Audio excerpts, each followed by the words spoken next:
우리 이 시간에 오신 여러분들 위해 하나님의 큰 은혜가 넘치기를 주님의 이름으로 축원합니다. 코로나19 예방 1.5단계로 확장이 됐어요. 그래서 그 앞에 아크릴을 해야 한다고 그래서 부랴부랴 주일에 전에 이 아크릴을 하게 됐습니다. 어쨌든 코로나19가 지나가도록 끝나도록 끊임없이 기도해 주시기를 부탁드립니다. 어느 나라에 5새 깃털을 가지고 있는 아름다운 새가 있었습니다. 그 어디에도 그 새를 본 적이 없는 사람들은 그 새를 보기 위해서 늘 숲속을 방문을 하곤 했습니다. 그런데 그 숲속을 갔던 한 사람이 5새 깃털을 가진 아름다운 새를 사로잡게 됩니다. 이 사람은 너무 기뻤습니다. 그런데 그 새를 자기가 소유할 수 없다 생각하고는 나라의 임금님에게 바치게 됩니다. 임금님은 그 5새 깃털의 새를 받고는 너무 기뻐서 새가 머물 수 있는 새집을 짓게 됩니다. 황금으로 진 새장이었습니다. 그리고 그 새장의 환경을 아름답게 그리고 편안하게 꾸며 주고는 그 새에게 먹을 수 있는 맛있는 음식을 만들어 제공해 줍니다. 하지만 그런 황금으로 된 집에 맛있는 음식이 있었지만 이 새는 기쁘지 않았습니다. 우울했습니다. 그리고 새가 시름시름 말라가고 있습니다. 이 모습을 안타깝게 생각했던 임금님은 새에게 가서 물었습니다. 새야, 나는 너에게 황금의 집을 지어 주었어. 그리고 내가 먹고 싶은 모든 것들을 마련해 주었거든. 내 소원이 무엇이냐? 그러자 이 새는 임금님에게 이렇게 대답을 하죠.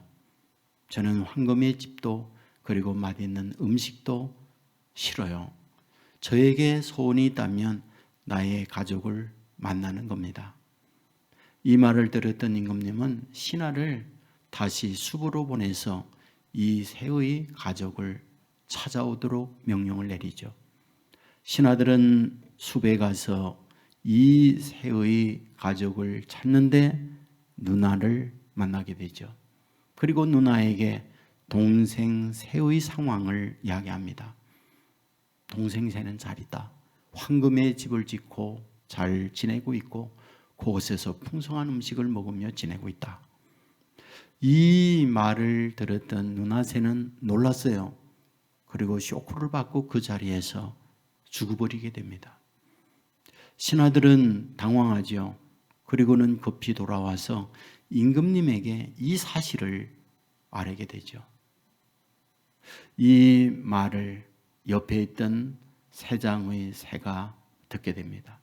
그리고 누나 새가 죽었다는 이야기를 듣고는 이 새도 새장에서 죽어버리게 됩니다. 임금님은 많이 아팠어요. 그래서 이 새를 꺼내야 되겠다. 그리고는 새장의 문을 엽니다. 그런데 문을 여는 순간 죽었던 이 새는 날개를 치며 포로록 날아가 버렸던 거죠. 누나 새는 사실은 죽은 게 아니었죠. 자기 동생에게 메시지를 전하는 거였죠. 내가 사는 길은 나처럼 죽어야 내가 산다. 그 메시지를 동생 새는 알아들었고 바로 까무러져 죽은 것처럼 누워있을 때 새장은 열리고 결국 살게 되어졌다. 우리는 필사즉생, 필생즉사라는 말을 잘 알고 있어요. 죽고자 하는 자는 살 것이고 살고자 하는 자는 죽을 것이다. 사실 성경도 곳곳에서 이 부분을 말씀하고 있지 않나요? 자기의 생명을 얻고자 하는 자는 잃을 것이요 자기 생명을 잃는 자는 얻을 것이다. 오늘 본문은 이 부분을 우리에게 말씀해 주고 있는 거죠. 우리는 6장으로 넘어갔어요. 6장, 7장, 8장, 3장을 성화의 말씀이다. 이렇게 말합니다. 여기서 말하는 성화란 예수님 닮은 사람이 되어지는 것, 이거를 말하고 있는 거죠. 우리는 1장에서 서론의 부분을 말하고 이방인의 죄에 대한 말씀을 드렸어요. 2장으로 넘어왔을 때 유대인의 죄에 대하여 말씀을 드렸어요. 3장에 와서 20절까지 모든 인간이 죄를 범했다라는 말씀을 드렸어요. 그런데 이런 죄에서 구원을 얻는 것, 의롭게 되는 것, 하나님이 마련해 주었다. 그것은 예수님을 믿을 때 의롭게 되어진다. 이것이 3장 마지막 부분에 나와 있습니다. 그리고 4장으로 넘어갔어요. 4장에서는 믿음으로 의롭게 되어진 사람이 있다. 그가 바로 아브라함이다. 아브라함이 할례를 받기 전, 율법의 어떤 것을 행위로 하기 전 그는 믿는다는 것 때문에 의롭게 된 인물이다 라고 말씀을 드렸어요. 그리고 나서 5장으로 넘어옵니다. 그런데 5장에서 무엇을 말씀하느냐? 이와 같이 믿음으로 의롭게 되어 구원받은 이것은 순전한 은혜다. 그래서 5장에서 많이 사용되어지는 부분이 은혜예요. 5장 2절에 보면 우리가 믿음으로 서 있는 이 은혜에 들어감을 얻었으며 5장 15절에 보면 더욱 하나님의 은혜와 17절에 보면 더욱 은혜와 그 뒤에 계속 은혜 이 부분을 말합니다. 그렇다면 은혜란 무엇인가? 은혜란 값없이 받는 선물이라는 걸 잘 알아요.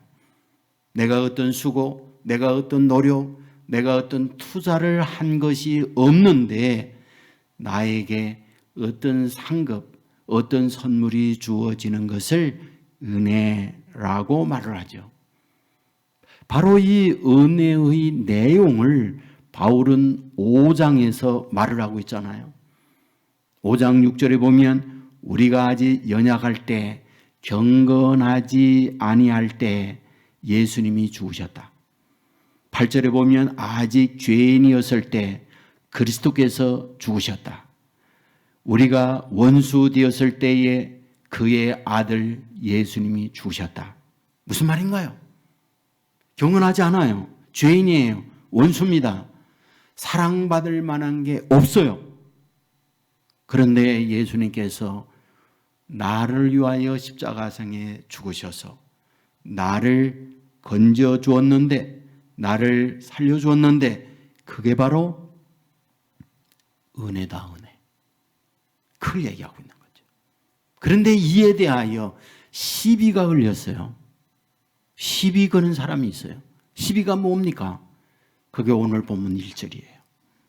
그런즉 우리가 무슨 말 하리요? 은혜를 더하게 하려고 죄에 거하겠느냐? 그러면 이와 같이 아직 경건하지 않습니다. 아직 죄인입니다. 아직 원수입니다. 사랑받을 만한 내용이 없어요. 그런데 그 죄인을 예수님이 대신하여 돌아가셨으니, 그렇다면 이 은혜를 더 많이 받기 위하여 죄를 더 많이 지어야 되는 게 아니냐라고 시비 거는 사람들이 있다. 그런 얘기죠. 이와 같이 의롭지 못합니다. 경건하지 못해요. 그리고 여전히 죄인이에요. 원수예요. 그런데 은혜가 임했어요. 그렇다고 그러면 이런 은혜를 더 받기 위하여 우리가 죄 가운데 머물러 죄를 더 지어야만 은혜가 오는 게 아니냐라는 거죠. 이에 대하여 단호하게 바울은 2절에서 말하죠. 그럴 수 없느니라. 죄에 대하여 죽은 우리가 어찌 그 가운데 더 살리요? 그럴 수 없다. 은혜를 받기 위하여 죄를 더 짓는다 말이나 되느냐? 그럴 수 없다.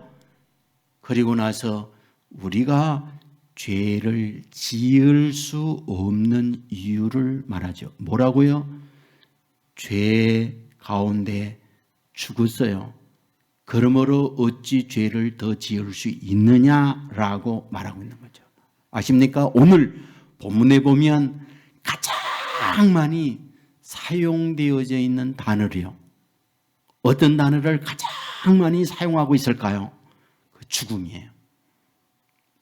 본문 2절에 보면 죄에 대하여 죽은, 3절에 보면 그의 죽으심과 합하여, 4절에 보면 그의 죽으심과 그리스도를 죽은 자 가운데서, 5절에 그의 죽으심과, 그래서 6절, 7절, 8절, 9절, 10절, 12절 매 절마다 죽음이라는 단어를 빼놓잖아요. 여러분, 죽음이 무엇인가요? 죽음은 생리적 죽음을 말할 때에 호흡이 정지되고요, 심장이 멎고요, 우리의 뇌의 기능이 끝날 때, 그거를 죽음이라고 말하는 거예요. 자, 그렇다고 한다면 여기서 말하고 있는 죽음이라고 할 때에 우리의 생리적, 호흡하고 심장이 뛰고 뇌의 기능이 활성화되어 있는 이것이 정지되어 의사가 사망했다, 숨쉬지 않는다, 이런 부분을 말하려고 하는 걸까요? 그건 아니죠. 여전히 우리는 살아있어요.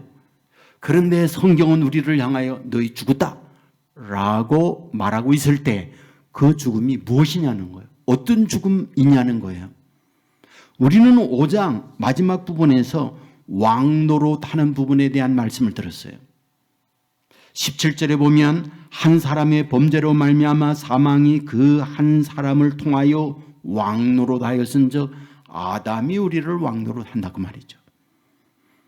21절에 보면 이는 죄가 사망 안에서 왕노릇한다. 죄가 우리를 다스리고 죄가 우리를 이끌어 간다, 그 말이죠. 무슨 말인가요? 저와 여러분이 살아가고 있을 때에 마음은 원하지만 원치 않는 생각, 원치 않는 행동을 하는 것, 이것이 죄의 왕노릇 당함을 사는 인간의 모습이라는 거예요. 다투고 갈등하고 내 안에 부정적 생각과 여러 가지 죄된 것을 범하며 살고자 원하는 것, 역사적 사명을 타고 나는 태어났다, 이런 사람은 아무도 없습니다. 누구나 다 정직하게, 누구나 다 주위에 있는 사람에게 인정받으며 누구나 다 하나님의 마음에 합한 자로 살기를 원해요. 그러나 실제 우리의 삶은 아니잖아요. 그렇다면 이유가 무엇이냐? 이것을 죄가 왕노릇해서 그렇다. 아담이 우리를 왕노릇하여 우리를 막 끌어가기 때문에 그런 인생이 되어졌다라고 성경은 말하고 있는 거죠. 우리는 셰익스피어의 오셀로라고 하는 4대 비극 가운데 한 소설을 알고 있습니다. 오셀로는 사람 이름이죠. 그는 아프리카 사람입니다. 얼굴이 까만 사람입니다. 그가 베니스에 와서 살아요. 베니스는 이탈리아의 도시 국가 중 하나죠. 이 베니스가 투르크라고 하는 나라와 전쟁이 벌어졌어요. 투르크는 지금의 터키를 투르크라고 그러죠. 그런데 그 전쟁에서 오셀로가 이끄는 군대가 대승을 이루네요. 승리를 하게 됩니다. 그러자 베니스 사람들이 오셀로를 영웅으로 만들고 그를 어마어마하게 영광을 돌리고 높이는 장수로 만들어주죠. 그런데 또 한 사람이 있어요. 그는 데스데모나라고 하는 여인입니다. 데스데모나라고 하는 이 여인은 누구냐? 바로 이 베니스 왕국의 원로원의 존경받는 의원의 딸이에요. 그런데 데스데모나는 1차적으로 미모가 뛰어납니다. 2차적으로 아주 지식을 갖고 있어요. 그 다음에 교양이 있어요. 그러므로 당시 모든 남성들이 데스데모나와 함께 살고파 하는 열망이 누구나 다 있는 거죠. 그런 소망 가운데 한 사람이 있는데 이아고예요. 이아고 역시 데스데모나에 대한 연모함을 마음을 갖고 있어요. 그런데 데스데모나는 이아고도 아니고 또 다른 남자도 아닌 전쟁을 승리로 이끌었던 얼굴이 까만 오셀로를 남편으로 맞습니다. 이에 대하여 이아고는 큰 실망과 함께 마음에 질투가 가득 차게 되죠. 또 다른 한 사건이 있었어요. 오셀로가 장수입니다. 그 장군이었던 그에게 부관, 옆에서 자기를 도우며 함께할 부관을 뽑게 돼요. 경쟁자가 누구냐? 이아고와 카시오라고 하는 두 명이에요. 그런데 이 오셀로 장수는 이아고가 아니라 카시오 이 사람을 자기의 부관으로 뽑게 됩니다. 이아고의 마음속에 자기가 연모했던 데스데모나를 다른 이에게 빼앗겼고 동시에 부관으로 가야 할 그 자리에서 자기가 밀려나서 경쟁자 카시오에게 빼앗겼던 거죠. 이아고의 마음속에 증오의 불이 타오르기 시작했어요. 내가 저들을 모두 수렁이로 밀어버리겠다. 그는 서서히 공작을 만들어냅니다. 공작의 방법이 무엇이냐? 그것은 오셀로 장수에게 가서 얘기하죠. 장군님, 제가 여러 차례 보았는데요. 장군님의 부관 있잖아요. 카시오. 그 부관 카시오와 장군님의 사모님이 있잖아요. 데스데모나요. 눈길이 상해요. 한 번만 이런 말을 하는 게 아니라 반복으로 말하죠. 둘이 미래를 즐기는 것을 목격했다고 말하죠. 그리고 또 다른 어떤 증거물을 대면서 이게 바로 두 사람과 썸씽이 있다는 증거입니다. 오셀로는 분노하죠. 결과가 뭡니까? 자기 아내 데스데모나를 목졸라 죽이죠. 그리고 이 카시오 부관을 처리하게 되죠. 마지막 결론이 무엇입니까? 이아고의 음모와 꾸며낸 작전에 의해서 이와 같이 자기 아내를 죽였다는 걸 오셀로가 알게 되죠. 결국은 견디지 못하고 자기 스스로가 오셀로 자신이 자기의 생명을 끊게 됩니다. 이것이 바로 그 소설의 비극 결말이에요. 여러분, 여기에서 우리에게 보여주려고 하는 게 뭡니까? 타락된 인간, 내 안에 있는 아담, 내 안에 있는 옛사람이라고 하는 건 이렇게 악독하다는 얘기죠. 누구나 선한 포장을 하고 있지만 그 안에 죄성은 여전히 우리로 하여금 나 자신과 주위에 있는 사람을 파괴시키는 이것이 인간의 모습이에요. 그런데 바울은 이런 우리 인간을 향하여 뭐다? 죽었다. 여러분, 본문에서 죽음을 그렇게 강조할 뿐 아니라 창세기부터 요한계시록까지 말씀을 쭉 보세요.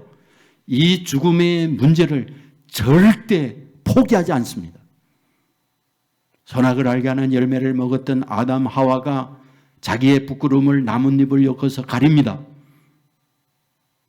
여러분, 매일같이 해 뜨면 말라지고 해 뜨면 말라지니까 하나님께서 어떻게 해요? 가죽옷을 지어 입힙니다. 무슨 뜻인가요? 너의 흠을 너를 살리기 위하여 가죽 가지고 있는 동물이 내 대신 죽었어. 그러므로 네가 사는 거야. 라는 것을 말씀해 주고 있잖아요. 출애굽 사건을 보세요. 출애굽 사건의 가장 결정적인 건 뭡니까? 6월절이에요. 6월절은 하나님의 진노가 임하면서 초태상 모든 걸 다 죽입니다.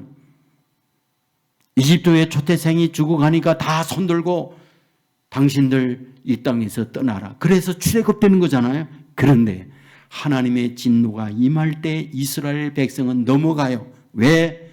어린 양의 피가 문설주 문인방에 발라진 걸 보면서 넘어갔던 거죠.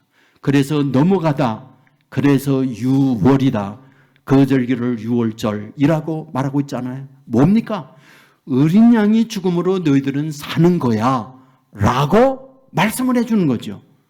죽어야 산다는 거예요. 이스라엘 백성이 출애굽을 해요. 홍해를 건넙니다. 그 홍해 건넌 사건을 바울은 고린도전서 10장 1절에서 뭐라고 말하는지 아세요? 그거 세례다. 세례. 홍해를 건넌 사건을 세례라고 말해요. 세례. 세례가 무엇인가요? 바울은 오늘 본문에서도 세례 이걸 강조합니다. 3절에 보면 무릇 그리스도 예수와 합하여 세례를 받은 우리는 그의 죽으심과 합하여 세례를 받은 줄을 알지 못하느냐. 4절 말씀에 보면 그러므로 우리가 그의 죽으심과 합하여 세례를 받음으로 라고 되어 있어요. 그런데 여기 죽으심과 합하여 세례 받다 이 말을요, 쉬운 성경은요 죽음에 이르는 세례를 받다 이렇게 말했어요. 그러니까 죽음이라는 것과 세례라고 하는 걸 동의어로 쓰고 있더라는 거예요. 세례가 무엇인가요? 우리는 약식을 통하여 물을 뿌리면서 성부, 성자, 성령의 이름으로 세례를 주노라 합니다. 하지만 예수님께서 요단강에서 세례를 받으신 것은 그런 세례 아니었죠. 물 속에 잠겼다가 나오는 세례였어요. 물 속에 잠기다 무슨 말입니까? 숨 못 쉬다. 물 속에 계속 숨 못 쉬면 어떠하다? 죽었다 그 말이죠. 그러므로 세례는 무슨 뜻이냐? 죽음이라는 뜻이에요. 그러므로 이스라엘 백성이 홍해를 건넌 건 뭐다? 세례라고 바울이 말하는 것. 이제 너희는 죽었다. 홍해를 건너면서 죽었다 라고 선언을 했던 거죠. 그렇다면 무엇이 죽는 겁니까? 여전히 그들은 호흡해요. 여전히 그들은 살았어요. 죽었다면 무엇이 죽느냐? 바로 이집트의 모든 생각, 이집트의 모든 것들이 여기에서 죽고 너희들은 새로운 피조물로 거듭난 인생으로 이제부터 사는 거다. 이것을 보여주는 것이 홍해를 건넌 사건이었다고 바울은 설명을 하고 있는 거죠. 여러분, 그것으로 죽음만 말하고 있지 않죠? 예수님께서 6월절 만찬을 해요. 십자가의 죽으심을 앞두고 마지막 저녁 식사합니다. 떡을 떼우며 제자들에게 주시며 말씀합니다. 이거는 내가 너희를 위하여 찢기는 내 살이다. 이후에 잔을 취하여 그들에게 줍니다. 말씀합니다. 이것은 내가 너희를 위하여 흘리는 피다. 그렇다면 떡과 잔 무슨 의미인가요? 그게 바로 죽음이에요. 떡과 잔이 왜 죽음입니까? 여러분, 우리는 떡을 만들 때 쌀로 만들어요. 그들은 밀로 떡을 만들었어요. 여러분, 요한복음 12장 24절 말씀은 이렇게 기록하죠. 내가 진실로 진실로 너에게 이르노니 한 알의 밀이 땅에 떨어져 죽지 아니하면 한 알 그대로 있고 죽으면 많은 열매를 맺느니라. 여러분, 땅에 떨어져서 열매 밀알이 죽어야만 거기에서 싹이 나고 살아나게 되어 있어요. 죽어야 산다. 1차적 죽음이죠. 그리고 난 후에 밀이 익었어요. 농부가 밀을 뱁니다. 낫으로 잘라요. 2차적 죽음이죠. 농부가 그 밀알을 하나하나 다 까요. 그것을 절구에 넣고 깹니다. 그게 3차적 죽음이죠. 그 가루를 가지고 빚어서 또 뜨거운 불에다 쪄요. 4차적 죽음이죠. 그러므로 떡 하나는 뭐다? 죽고 또 죽고 또 죽는 걸 말하는 게 떡이다. 이후에 또다시 잔을 취합니다. 여러분, 잔이 무엇입니까? 포도주예요. 여러분, 포도주 자체도 죽어야만 포도주가 나오는 게 아닙니까? 열매를 따지요. 죽음이에요. 그것을 익히지요. 발로 밟습니다. 그러므로 터지고 거기에서 형체가 없어지고 거기서 액체만 남아요. 두 번째 죽음이죠. 그 액체를 오크통에다 집어넣어요. 그리고 저장소에다가 저장을 합니다. 뭐합니까? 발효시키는 거죠. 발효는 화학적 변화예요. 화학적 변화는 또 다른 죽음을 말하는 거죠. 최초의 단맛의 포도맛이 아니라 알코올로 바뀌어진, 쓰디쓴 술로 바뀌어지는 거죠. 죽음을 얘기하죠. 그러므로 떡과 잔은 무엇을 말하고 있습니까? 죽음이다. 죽음. 이것을 우리에게 보여주고 있는 것. 이것이 성경에서 강조하고 있는 거예요. 도대체 왜 이렇게 죽음을 말할까요? 죽지 않으면 살지 못하기 때문에 그런 거예요. 죽어야만 돼요. 그래야 삽니다. 이것이 성경이 우리들에게 주님께서 보여주고 말씀하려고 하는 놓치지 않는 핵심적 내용이기도 한 거예요. 여러분, 선다신 그러면 인도의 성자입니다. 근데 인도의 성자가 선다신인 것처럼 이집트, 애굽의 성자도 있어요. 마키리오스라는 사람이에요. 여러분, 애굽에는 제자 마가가 개척을 해서 세워진 교회가 지금까지 2000년 동안 유지해 와요. 이집트는 이슬람 국가예요. 그 이슬람 국가에서 기독교가 면면이 지탱해 오고 있습니다. 그 교회를 콥틱 교회라고 그래요. 그런데 그 콥틱 교회에 성자로 추앙받는 사람이 마키리오스입니다. 어느 날 한 청년이 마키리오스 이 성자에게 찾아가서 이런 말을 하죠. 스승님, 성경을 읽어보니 성경은 여기저기서 죽어야 한다, 죽는다고 하는데 도대체 죽는 게 뭡니까? 나는 이와 같이 숨쉬고 움직이고 살아있는데 죽는다고 하면 내 생리적 죽음이 끝을 내므로 말미암아 모든 죽음을 맞게 되는 걸 말하고 있는 건가요? 그럴 때 스승 마키리오스는 청년에게 이렇게 말합니다. 자네 한번 공동묘지를 가게, 그리고 공동묘지에 묻혀있는 시체들에게 말해보게, 온갖 욕, 온갖 더러운 말을 다 해보게. 이해가 되지 않지만 스승님이 하는 말을 듣고 청년은 갑니다. 그리고 욕을 하고 돌아왔어요. 그러자 돌아온 청년에게 스승님은 말합니다. 이번엔 가서 무덤에게 칭찬을 많이 하고 오게.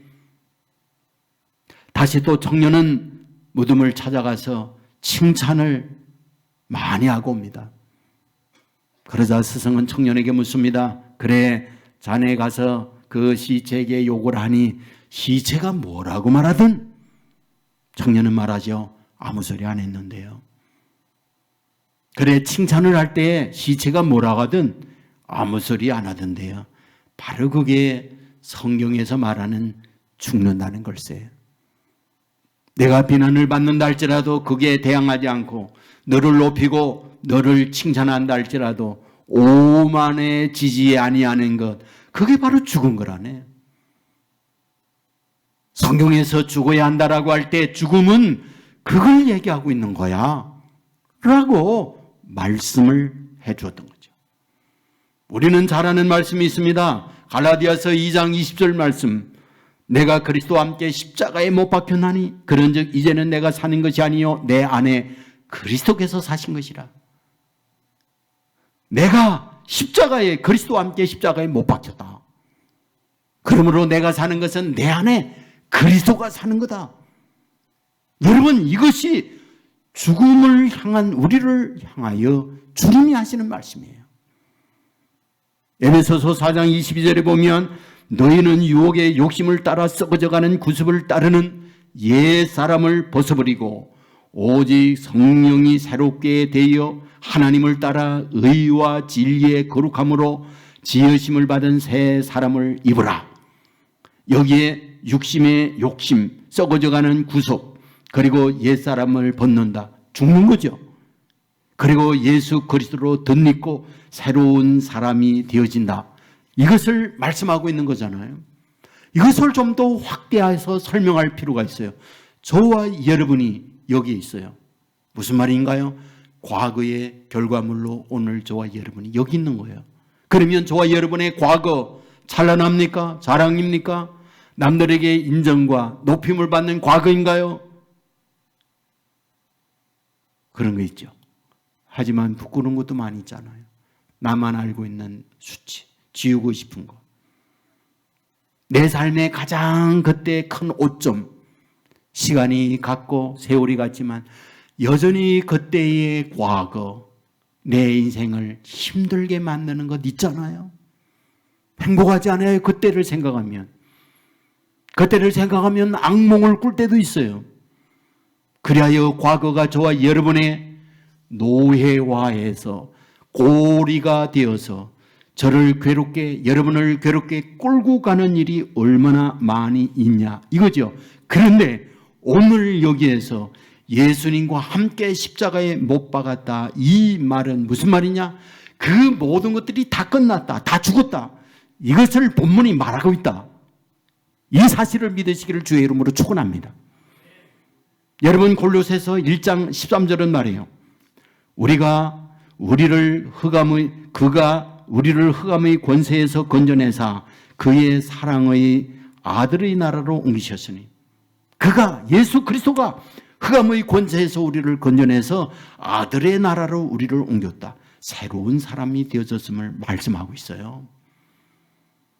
본문 4절에 보면 그리스도를 죽은 자 가운데서 살리심과 같이 우리로 또한 새 생명 가운데로 행하게 하려 하심이라. 새 생명으로 우리가 살게 하려고 주님은 우리를 죽이고 새 길을 갖게 했다. 본문 6절에 보면 예수와 함께 십자가에 못 박힌 것은 죄의 몸이 죽어 다시는 우리가 죄에게 종노릇 하지 아니하려 함이니, 우리는 아담의 종노릇하고 죄의 종노릇 했습니다. 그런데 예수님이 십자가에 죽으셨어요. 그러므로 저와 여러분이 뭐하다? 이제는 새 생명 되었으니 다시는 죄의 종노릇, 아담의 종노릇, 옛사람의 종노릇 하지 아니하게 하려고 우리를 그렇게 했다. 이것이 바울이 본문에서 우리들에게 말씀하고 있는 내용이에요. 그런데 문제는 무엇입니까? 저와 여러분이 살고 있잖아요. 저와 여러분이 죽은 경험이 없다고요. 언제 죽었습니까? 언제요? 죽은 경험이 없어요. 여전히 태어나서 여전히 여기까지 살아 숨쉬면서 왔던 거예요. 그런데 본문에 죽은 사실을 이렇게 바울이 증명해요. 죽은 사실. 어떻게 죽었느냐? 본문 3절에 보면 무릇 예수 그리스도와 합하여 우리는 그의 죽으심과 합하여, 4절에 보면 우리는 그의 죽으심과 합하여 그와 함께 장사되었나니. 여러분, 본문에요, 똑같은 말씀이요, 6절, 7절, 8절 계속해서 예수와 합하여 죽었다, 예수와 합하여 죽었다, 이 부분을 말씀을 하고 있어요.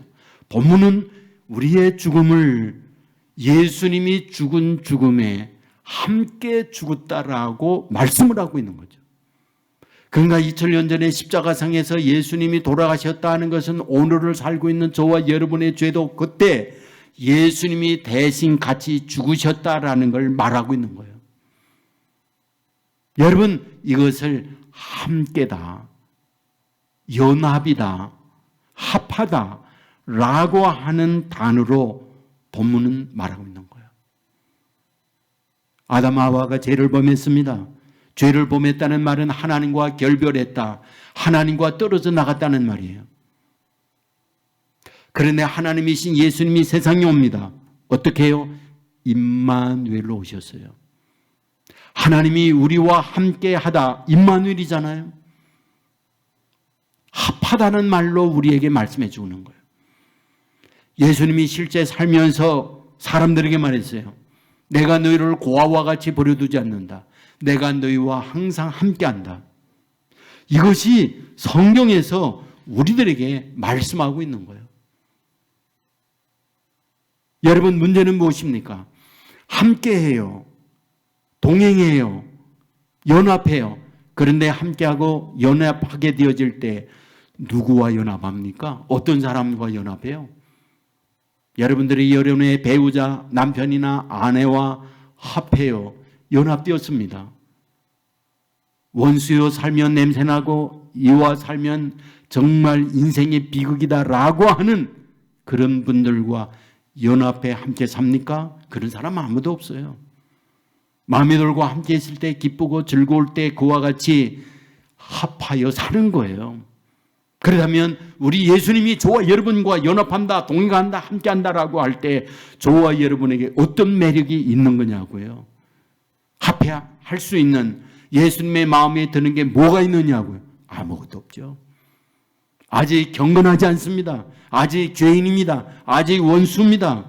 그러므로 가까이 할 수 없어요. 그는 우리에게 와서 흡수 가르면서 나는 내가 좋아. 나는 너를 사랑해. 그리고 나와 함께 이 길을 가는 거야. 라고 말씀하는 것이 예수님께서 저와 여러분에게 하고 있는 말씀이라는 거예요.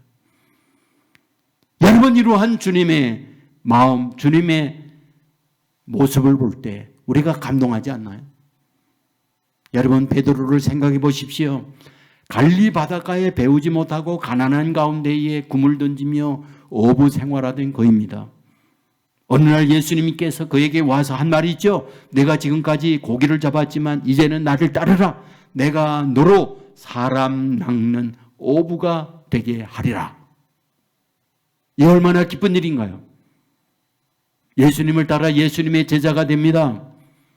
사람들에게 대우받고 사람들에게 인정받는 사람이 되어졌어요. 그런데 예수님이 붙들리고 매일당하고 침뱉음을 당하고 온갖 고난을 겪습니다. 그 자리에 예수님이 함께 있어 예수님 옆에 베드로도 거기에 불을 쪼이고 있었어요.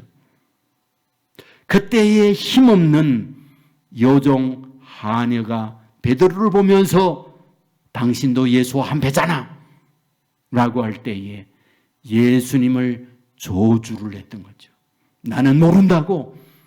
나는 그런 인간 모른다고. 여러분 그리고 예수님을 배신하고 예수님의 등에 칼을 꽂고 고향으로 낙향을 하게 되죠. 3년 반 동안 묵혀놓았던 배에 그물 손질하여 다시 그물을 던지고 있잖아요. 부활하신 예수님이 제일 먼저 찾아간 곳 갈릴리 베드로를 찾아가잖아요. 그리고는 그를 위하여 숯불을 피우고 그를 위하여 그곳에 떡과 생선을 굽습니다.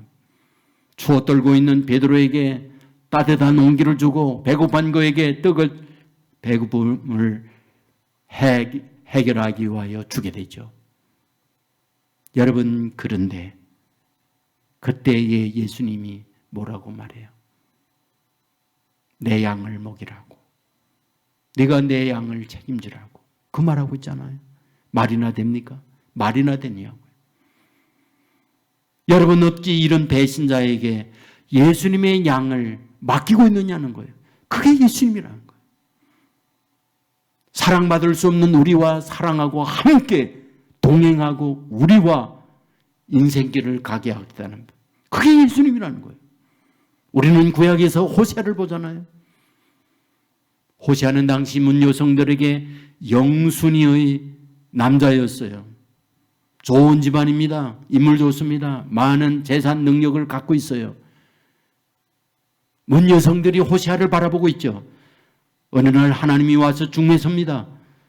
소개한 여자가 누굽니까? 고멜이었어요. 그런데 그 고멜이라는 여자 어떤 여인입니까? 가장 인생의 바닥에 있는 창녀였습니다. 몸 파는 여자입니다. 하나님께서 그 여자와 결혼하라고 말씀하잖아요. 호세아는 순종하고 결혼합니다. 그러면 고멜 얼마나 감사한 일인가요? 고마웠게 충성스럽게 남편과 함께 행복하게 살아야 되잖아요. 여러분 성경에 보면 고멜이 3남매 자녀를 낳아요. 그런데 그 자녀들 3남매가 누군지 아세요? 호세아의 아들 호세아의 딸이 아니었어요. 다른 남자의 아들 딸이었어요. 말이나 됩니까? 말이나 되느냐고요. 거기에다가 또 다시 바람나서 고멜은 가출해버려요. 여러분 얹힌 거 내려가는 것과 같은 혹을 띈 것과 같은 이 얼마나 기쁜 일입니까?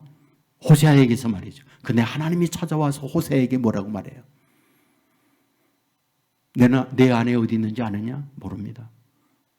내 아내 지금 악덕 포조에게 걸려서 엄청 고통하고 있다. 지치고 너무너무 괴로워하고 있어. 내가 가서 빚 갚고 내 아내 다시 데려오라. 말이나 됩니까? 그런데 호세아는 가서 빚 갚고 자기의 아내를 또 데려옵니다. 그렇다면 여기에서 하나님은 무엇을 말씀하려고 하는 걸까요? 너희들이 고멜이라는 거예요. 사랑받을 만한 내용 아무것도 없다는 거죠. 그럼에도 불구하고 하나님, 나는 너희들과 함께하고 너희들과 연합하여 너희들을 건져내고 끝까지 포기하지 않는 게 내 마음이다. 이것을 보여주는 것이 호세아서 내용 아닙니까? 여러분, 저와 여러분이 이런 은혜를 받았다. 예수님과 연합하여 이 은혜 받았다. 믿으시기를 주의 이름으로 축원합니다. 그런데 이 시간 묻고 싶은 거예요. 연합한 증거가 무엇입니까? 과연 주님이 나와 연합하여 오늘 저와 여러분의 인생 살고 있다라는 증거가 무엇이냐고요.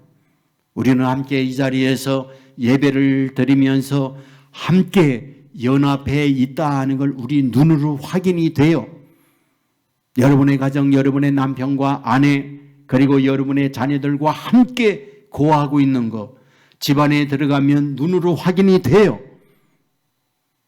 그런데 예수님이 십자가상에서 저와 여러분 함께 돌아가신 것 우리는 모릅니다. 우리는 경험해 보지 못했어요. 예수님이 우리와 연합하여 함께 한다라고 말씀을 해요. 우리 눈으로 보이지 않아요. 몰라요. 그런데 예수님과 함께 죽었다. 예수님과 함께 연합하여 산다. 우리는 예수님과 함께 동행하는 인생이 되어진다. 라고 말씀을 하고 있을 때 도대체 그걸 어떻게 합니까? 어떻게 하느냐고요. 이에 대하여 바울이 본문 11절에서 답을 하고 있죠.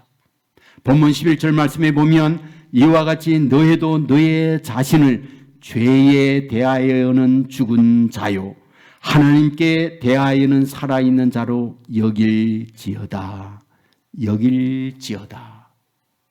죄에 대하여 예수님과 함께 죽었고 의에 대하여 예수님과 함께 살았다.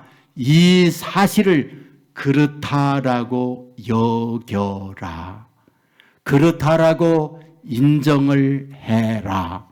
라고 기록하고 있다는 거예요. 무슨 말입니까? 이것을 다르게 표현하면 성경에 이렇게 기록된 것을 믿으라. 라는 거죠. 여러분이 사실을 믿을 때에 믿는 이에게 믿는 대로 우리의 그 사람 아담, 우리의 더러운 과거의 모든 것이 죽었다. 이 사실을 믿으시기를 주의 이름으로 축원합니다. 이 사실을 믿을 때에 예수님의 부활이 저와 여러분의 부활이요 우리에게 새 생명으로 주어졌다고 하는 거 믿으시기를 주의 이름으로 축원합니다. 바로 이것이 성경이 우리들에게 기록하는 바예요. 그래서 본문 4절에 보면 그와 함께 장사되었은즉 이제 우리는 옛사람이 장사되었습니다. 무덤에 갇혀버렸어요. 5절에 보면 부활과 같은 모양으로 연합한 자도 되리라. 예수님이 다시 살아난 부활도 저와 여러분의 부활이다. 그 말이죠. 8절에 보면 그와 함께 살 줄 믿노니 예수님과 함께 부활하여 함께 살아가는 존재가 되어졌다. 9절에 보면 그리스도께서 죽은 자 가운데서 살아나셨음에 다시 죽지 아니하시고 예수님이 죽은 자 가운데서 살아나셨음에 다시 죽지 않듯 저와 여러분들도 이제는 예수님과 함께 죽지 아니하는 영생의 사람이 되어졌다. 이것이 오늘 본문에서 저와 여러분에게 말씀하고 있는 바예요. 믿으시기를 주의 이름으로 축원합니다. 우리는 김익두 목사님에 대한 이야기를 많이 들었잖아요. 우리 한국 초대교회의 부흥사입니다. 그분 고향이 황해도 안악 사람이에요. 이분은 아주 힘도 있고 기굴이 장대했고 그와 싸워서 이길 수 있는 사람이 없어요. 그리하여 자기 고향에서 평양으로 진출합니다. 평양 시장에 가서 이분이 나서면 장사하는 분들이 알아서 그에게 돈을 주는, 먹을 것을 주는, 그야말로 지금의 족복 중에 완전히 오야봉이었대요. 그리하여 그 지역에 김익두 이 사람에게 맞지 않은 사람 별로 없고 괴롭힘을 당하지 않은 사람 거의 없어요. 그런 그에게 선교사님이 와서 예수님의 복음을 전한 겁니다. 선교사님의 복음을 들었던 김익두 목사님, 이분이 예수를 영접하고요. 그리고 사람들에게 부고를 냈습니다. 부고 내용이 무엇이냐? 김익두 죽었다. 김익두 죽었다. 이런 부고였어요. 이 부고를 받았던 사람들은 할렐루야 잘 되졌다. 이렇게 사람들 생각했거든요. 그런데 이분이 신학을 하고 목사가 되어지고 이분을 통하여 놀라운 성령의 역사와 병든 자가 치유지고 귀신이 나가고 엄청난 기적을 행하여 나갔어요. 어느 날 이 목사님이 부흥회를 위하여 산을 넘어가는데 산 등성에 올라갔을 때 힘드니까 앉아서 쉬고 있습니다. 그때 술 취한 한 깡패가 올라오다가 자기 먼저 이분이 올라와 있다고 화를 내면서 감히 나보다 누가 올라오느냐, 그리고 시비를 걸고 김익두 목사님을 따리키자는 거예요. 거기에서 많이 맞았습니다. 그리고는 이 사람이 힘이 빠지니까 가만히 있으니까 다 때렸나? 그리고 한마디 딱 합니다. 나 김익두야. 이 말을 들었던 이거는 사시나무 뜰 더 들어요. 그 어떤 그에게 김익 목사님 딱 한마디 합니다. 예수는 내가 믿고 복은 자네가 받았네. 무슨 뜻일까요? 내가 예수 믿어 내가 죽음으로 말미암아 오늘 너 송장 치료해야 하는 날 내가 살게 됐다. 내가 복 받았다. 그 말을 하는 거죠. 여러분 놀라운 게 뭡니까? 김익두 목사님 옛사람이 죽었어요. 그때에 예수님이 그와 함께 사는 거예요. 그럴 때 능력이 역사하고 그럴 때 기적이 나타나고 병든 자가 쫓겨나가고 귀신이 나가고 이런 역사가 죽은 그와 예수님이 함께 하니까 새로운 피조물로 새 역사를 이루어 가더라. 이 사실인 거죠. 오늘 저와 여러분도 마찬가지입니다. 죽었나요? 능력 많으신 주님이 저와 여러분과 함께 산다는 것 믿으시기를 바랍니다. 옛사람이 죽었나요? 새 사람이 되어 살아있는 주님이 세상 살 때에 새로운 지혜를 우리에게 허락해 줍니다. 우리가 옛사람이 죽었나요? 살아있는 주님께서 저와 여러분에게 능력을 넘입혀 주어서 약할 때 강하게 만들어주고 두려울 때 담대하게 만들어주고 세상에 수많은 유혹이 올 때 내 안에 거하는 주님으로 인하여 넉넉히 유혹을 이기며 살아가는 새로운 사람 된다는 거 믿으시기를 주의 이름으로 축원합니다. 여러분 이 주님 안에서 새로운 피조물로 옛것은 죽었습니다. 이 선언과 함께 멋진 내 새 생명으로 살아가는 저와 여러분의 삶이 되기를 예수님의 이름으로 축원합니다. 우리 모두 자리에서 일어나겠습니다.